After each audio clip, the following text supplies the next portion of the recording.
very conflicting reports. I mean, I was just recently, around 2 minutes ago, reading another report saying that they would give, if the response is negative, they would give a 3-month period for this to be facilitated. However, the general public here and the impression that we're given is that it's the local companies or the local network companies have approached the CITC, which is the Communication and Information Technology Commission here.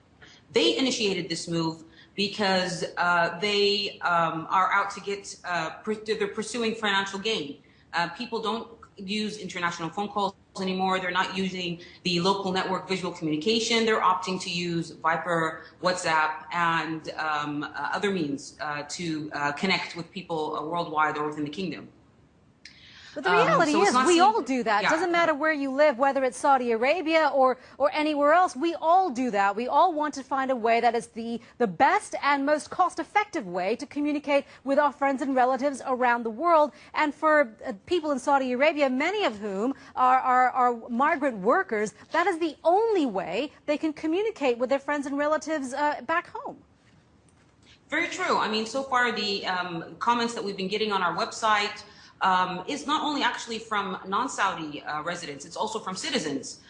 You have thousands of Saudi students all over the world studying, and WhatsApp and Viber and Skype, particularly Skype, is the major means of communication that they're communicating or staying in touch with family, friends, or even business associates. I think it is I think it's a negative move to do this. I think it's cornering people or forcing them to use facilities that, to be honest, are not efficient.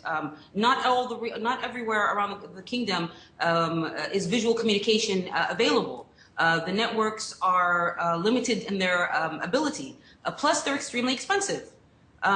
So generally the public, I mean, on Twitter, within the kingdom's domain, among Saudis or non-Saudis, the response has been very, I mean, people are irritated, they're annoyed, and they think that it's a totally commercial move for financial gain.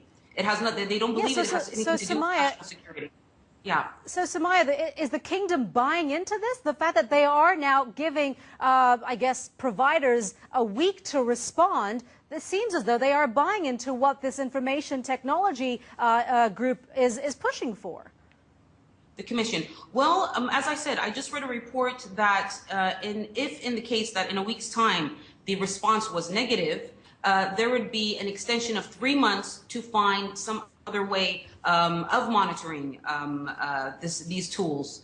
However, I'm skeptic. I mean, I do believe that there is, I do believe that public response and the public's reaction to this does play a role here. And I think that a lot of people are saying that if this should happen regarding these tools, someone somewhere will find an alternative way to allow and facilitate cheap, cost-effective means of communicating with people without having to be, without having these local networks, local communication networks monopolizing things.